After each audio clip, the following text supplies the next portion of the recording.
তো বন্ধুরা, আজ আমি আপনাদের কাছে চলে এসেছি আবারও একটি ছোট গল্প নিয়ে। রাস্কিন বন্ডের লেখা দ্য আইস হ্যাবিট। এটি রাস্কিন বন্ডের একটি অতি জনপ্রিয় ছোট গল্প। প্রথমে এটি কন্টেম্পোরারি ইন্ডিয়া ইংলিশ স্টোরিজে প্রকাশিত হয় এবং পরবর্তীকালে বিভিন্ন সংকলনে এটিকে অন্তর্ভুক্ত করা হয়। এই গল্পটি the eyes are not here এবং the girl on the train নামেও পরিচিত। গল্পের শুরুতে আমরা দেখতে পাই রাস্কিন বন্ড একা একা ট্রেন যাত্রা করছিলেন। ঠিক এমন সময় রোহানা অবধি ট্রেনটি পৌঁছানোর পর একটি মেয়ে সেই ট্রেনে ওঠে। যেই দম্পতি মেয়েটিকে বিদায় জানাতে এসেছিলেন তাদের দেখে সম্ভবত মেয়েটির বাবা মা বলে মনে হচ্ছিল। লেখক সেই সময় সম্পূর্ণ অন্ধ হওয়ায় তিনি শুধু মেয়েটি কেমন দেখতে ছিলেন সেটা সম্পর্কে অনুমান করছিলেন, কিন্তু মেয়েটির পায়ের শব্দ শুনে লেখক বুঝতে পেরেছিলেন মেয়েটি চটি পড়েছিল। ইতিমধ্যেই মেয়েটির কণ্ঠস্বর এবং তার চটির আওয়াজও লেখকের ভালো লেগেছিল। লেখক মেয়েটিকে জিজ্ঞাসা করে, আপনি কোথায় যাচ্ছেন? এই বলে তিনি কথাবার্তা শুরু করার চেষ্টা করলেন, কিন্তু মেয়েটি একটু হতচকিত হয়ে উঠল, কারণ মেয়েটি বুঝতে পারেনি ওই কামরায় অন্য কেউ থাকতে পারে।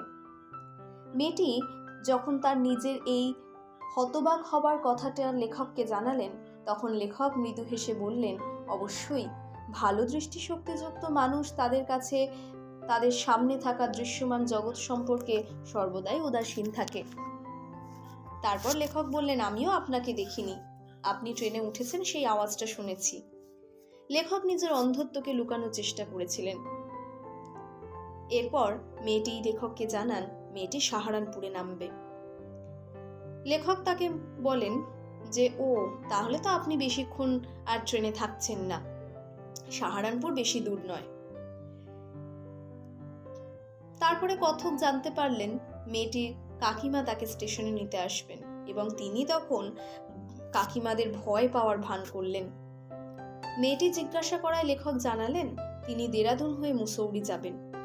মেয়েটিও তার মুসৌরির প্রতি আকর্ষণের কথা লেখককে জানান এবং লেখকও তার স্মৃতিচারণা করে মেয়েটিকে জানায় যে হ্যাঁ, মুসৌরি ভীষণ সুন্দর একটি জায়গা, বিশেষ করে অক্টোবর মাসে বন্য ডালিয়া, সুখদায়ক রৌদ্রকিরণ এবং কাঠের গুঁড়ির আগুনের সামনে বসে ব্র্যান্ডি খাওয়ার স্মৃতি সত্যিই ভোলা যায় না। কিন্তু পরক্ষণেই লেখক একটু লজ্জা বোধ করলেন, এই ভেবে যে তার এই অতিরিক্ত কথা বলার উচ্ছ্বাস হয়তো তাকে একটু বোকা বোকা তৈরি করতে পারে। এই প্রসঙ্গ পাল্টে তিনি মেয়েটিকে জিজ্ঞাসা করলেন, আচ্ছা বাইরেটা কেমন দেখতে? কিন্তু মেয়েটি তখন লেখককে বললেন, আপনি নিজে কেন দেখে নিচ্ছেন না বাইরেটা কেমন দেখতে? তখন লেখক নিজের কল্পনা শক্তির উপর নির্ভর করে বাইরে দৃশ্যাবলীর বর্ণনা দিতে থাকলেন। তিনি আত্মবিশ্বাসের সঙ্গে জানালেন যে তিনি কোনো প্রাণীই দেখতে পাচ্ছেন না, কারণ তিনি জানতেন দেরাদুনের কাছাকাছি বনাঞ্চলগুলোতে খুব কম সংখ্যক প্রাণীরই দেখা মেলে। কিছুক্ষণ চুপচাপ থাকার পর লেখক সাহস করে মেয়েটির মুখশ্রীর প্রশংসা করতে শুরু করলেন। মেয়েটিও এই ব্যাপারটিকে বেশ উপভোগী করতে লাগলো এবং ধীরে ধীরে ট্রেনটা মেয়েটার গন্তব্যস্থলের দিকে এগিয়ে এলো। লেখক মেয়েটি শুধুমাত্র কথা শোনার জন্য মনে মনে এক দীর্ঘ ভ্রমণকাল কামনা করছিলেন। লেখক মেয়েটির চুল বাঁধা নিয়ে অনুমান করতে লাগলেন। তিনি ভাবলেন তার চুল খোপা বাঁধা না বিনুনি করা, চুলটা লম্বা না ছোট করে কাটা। আসলে লেখক তো অন্ধ ছিলেন, তিনি কিছুই ঠাউর করে উঠতে পারছিলেন না। এসবের মধ্যে দিয়ে মেয়েটির ক্ষণিকের যাত্রাপথ শেষ হয়ে গেল এবং সে লেখককে বিদায় জানালো। স্টেশনের মধ্যে একটি তারস্বরে চিৎকার করা মহিলাকে লেখক বুঝতে পারলেন এবং তিনি অনুমান করলেন সম্ভবত এটি মেয়েটির কাকিমা। মেয়েটি নেমে যাওয়ার পরেও ওই ফাঁকা কম্পার্টমেন্টে মেয়েটির চুলের গন্ধ ঘুরতে লাগলো। লেখক চেয়েছিলেন তার চুলে হাত দিতে, কিন্তু তিনি পারেননি।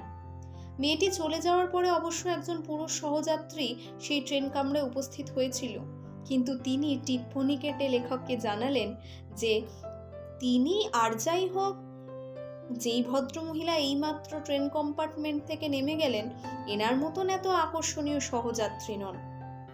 লেখক তা মেনে নিলেন এবং তিনি জিজ্ঞেস করলেন, আচ্ছা মেয়েটি খুব সুন্দরী ছিল তাই না?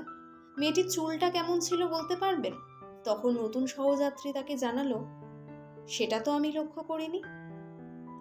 তবে হ্যাঁ, সে দেখেছে তার সুন্দর চোখ দুটোকে, যেগুলো সম্পূর্ণভাবে দৃষ্টিহীন ছিল।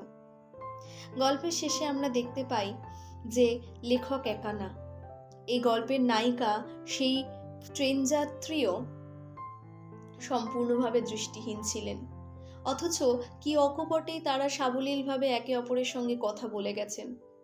না লেখক এই যাত্রাপথে জানতে দিয়েছিলেন যে তিনি অন্ধ ছিলেন, না সেই মহিলা জানতে দিয়েছিলেন যে তিনি অন্ধ ছিলেন, অথচ তারা দুজন কি সুন্দরভাবে একে অপরের সঙ্গে কথোপকথনের মাধ্যমে তাদের যাত্রা শেষ করলেন।